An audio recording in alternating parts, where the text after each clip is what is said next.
Oi, gente, temos novidades no caso Silvio Almeida.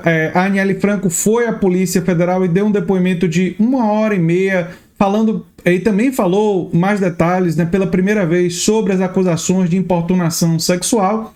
E além disso, um conselheiro do Ministério da Igualdade Racial insinuou que Aniele Franco teria mentido em acusações, né? Então, nós vamos falar sobre isso. É importante dizer que esse conselheiro do Ministério da Igualdade Racial não apresentou nenhuma prova da mentira. Mas aí as pessoas vão dizer, mas a Aniele Franco não apresentou também nenhuma prova da acusação. Esse tipo de acusação de importunação sexual, de assédio sexual, é sempre difícil ter provas materiais. A gente mostrou aqui para vocês os WhatsApps, as mensagens, e não acho que sejam definitivas aquelas mensagens.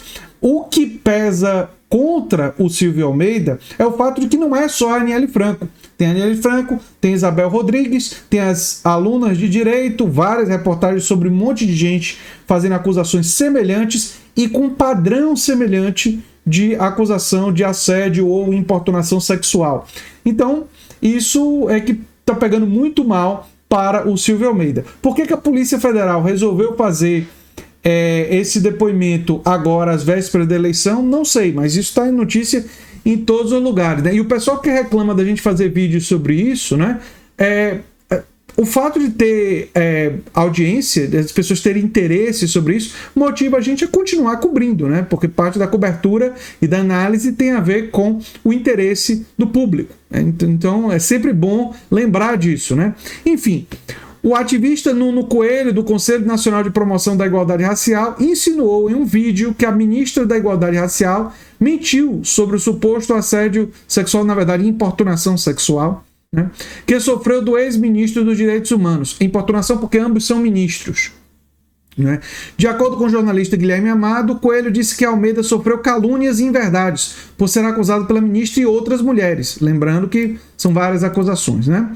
Venho me solidarizar, disse o Nuno. Venho me solidarizar com o ministro Silvio Almeida, militante histórico, homem probo.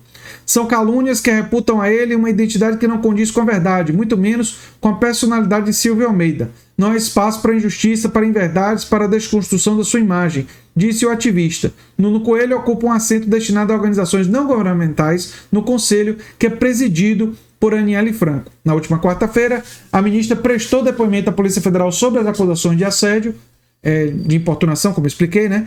Ela afirmou que os episódios de importunação sexual por parte de Silvio Almeida teriam começado em 2022. Ao ser questionado se acha que a ministra mentiu, Nuno disse que não iria se manifestar por se tratar de um processo em andamento. O ex-ministro nega todas as acusações. Olha,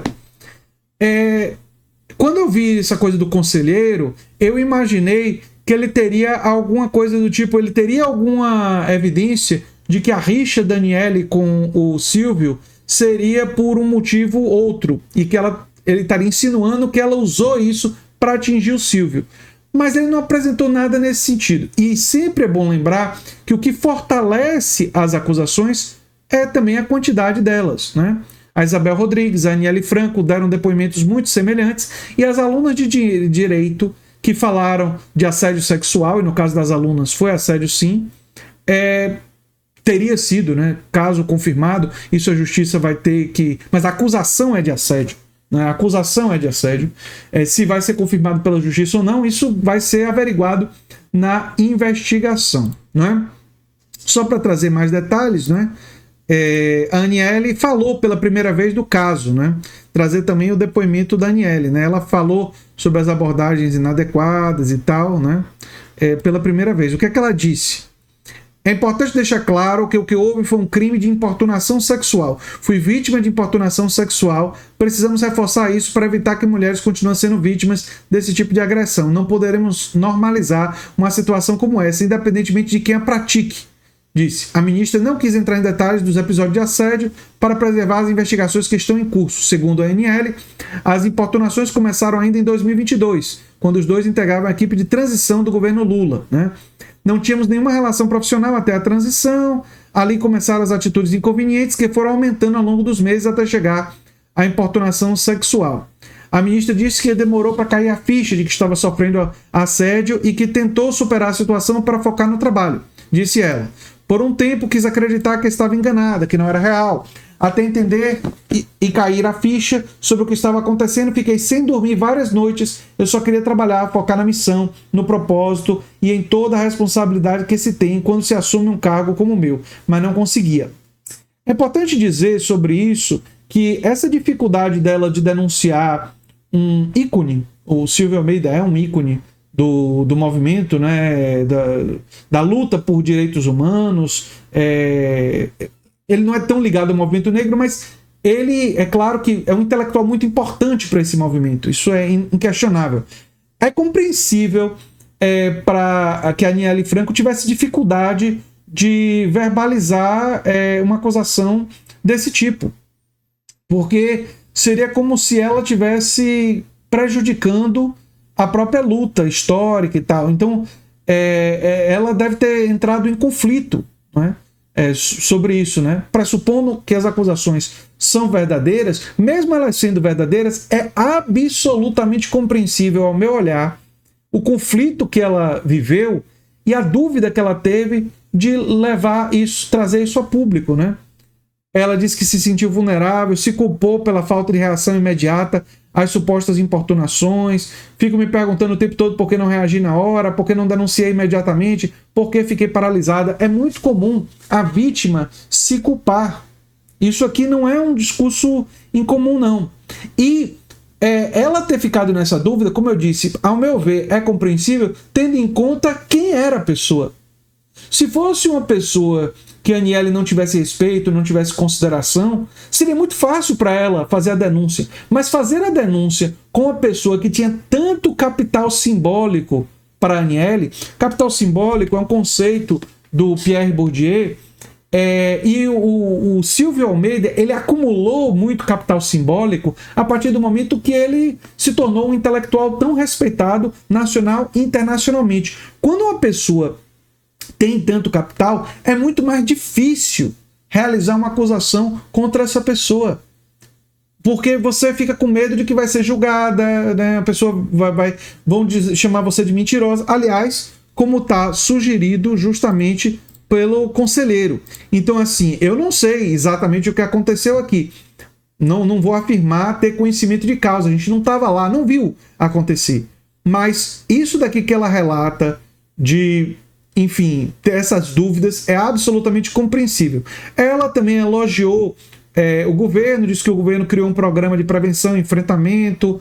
Também temos um grupo de trabalho que está tratando desse problema. É um esforço que busca medidas concretas de transformação. Então aqui a Aniele destaca. Ela já tinha feito elogios antes ao governo pela velocidade, pela presteza em lidar com essa questão, né? E ela relatou à Polícia Federal abordagens inadequadas e toques por debaixo da mesa. Essa coisa aqui de toques por debaixo da mesa lembra muito o relato da Isabel Rodrigues, né? A Isabel Rodrigues falou justamente desse tipo de procedimento, né? E a abordagem que as alunas de direito relataram tem também algumas semelhanças. Algumas pessoas vão dizer, mas elas podem ter visto na imprensa e estão simplesmente repetindo o que já foi dito por outras mulheres e elas são pessoas que têm coisas contra o Silvio Almeida, que estão tentando punir o Silvio Almeida. Olha, eu acho que isso me parece pouco provável. É claro que a gente não pode afirmar culpa ou inocência antes do fato, mas a quantidade de relatos, o fato das pessoas estarem indo na polícia, essas mulheres estarem relatando isso, me parece mais provável, como eu disse desde o início, eu tendo a acreditar nas supostas vítimas. Agora, certeza mesmo, saber mesmo, a gente não sabe. A gente não sabe e a gente tem que ter essa humildade de reconhecer não saber ainda, né, e torcer para que as investigações tragam mais luz sobre esses fatos graves que